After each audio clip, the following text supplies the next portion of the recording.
అందరికీ హాయ్ అండి. నేను మంచి కథ విన్నాను. నా వంట చేస్తూ ఆ కథ విందామండి. ఒక బిజినెస్ మ్యాన్ భార్య పెద్ద ఇంట్లో ఉన్నారు. వాళ్ళ పక్కన ఒక పేద కుటుంబము ఒక గుడిసెలో ఉంటున్నారు. ఇద్దరు భార్యాభర్తలు కష్టపడుతూ చాలా హాయిగా నవ్వుతూ ఉంటారన్నమాట. ఈ పేద దంపతులను బిజినెస్ మ్యాన్ భార్య ఎప్పుడు గమనిస్తూ ఉంటుంది బాల్కనీలో చూస్తూ. అప్పుడప్పుడు గోడ దగ్గర ఇద్దరు మాట్లాడుకుంటారు. "ఏం కూర వండేవని" పెద్దింటి ఆవిడ అడిగితే, "అమ్మగారు ఈరోజు పాలతో పాయసం చేశానండి. ఇంకొక రోజు హల్వా చేశానండి. ఇంకో రోజు బొబ్బట్లు" చెప్తే అప్పుడప్పుడు పేదింటి ఆవిడ ఇస్తుండేది. పెద్దింటి ఆవిడ చాలా ఆదరంగా తీసుకుండేది.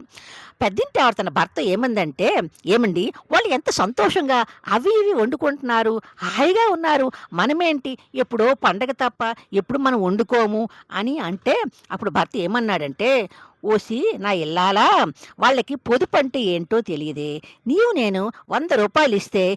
20 ఖర్చు పెట్టి మిగతా రూ. 80 ఏదో విధంగా పొదుపు చేసేస్తావు. ఉండు వాళ్ళకి నేను జ్ఞానోదయం చేస్తాను" అని చెప్పి ఆ భర్త తన సొంత డబ్బు రూ. 90 బిళ్ళలు ఒక గుడ్డలో కట్టి వాళ్ళ ఇంటి దగ్గర పడేశాడు.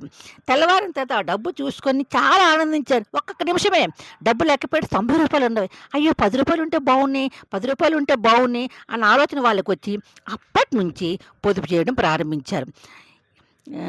పాయసాలు లేవు, బొబ్బట్లు లేవు, హల్వాలు లేవు. అన్నం చారుకో సరిపెట్టుకుంటున్నారు. 2 సంవత్సరాల తర్వాత ఆ పేదింటి వారు డాబా ఇల్లు కట్టుకున్నారండి. 2 ఎకరాల భూమి కొన్నారు. అప్పుడు వారికి అనిపించింది, మనం ఇంత డబ్బు ఎలా గడించామబ్బా, ఇన్నాళ్ళు లేనిది. అసలు ఈ రూ. 90 మనకి ఎలా దొరికాయి? ఇదంతా మన పక్కింటి వారే మన పాలిటి దేవుడిలాగా మనకి మార్చారు. ఈ విధంగా ఆలోచన పెంచి మనల్ని బాగు చేశారు అని ఈ దంపతులు మనస్ఫూర్తి కృతజ్ఞతలు చెప్పుకున్నారండి. ఇదండి పొదుపు కదా. బాగుంది కదా. నచ్చితే ఆదరించండి. Thank you.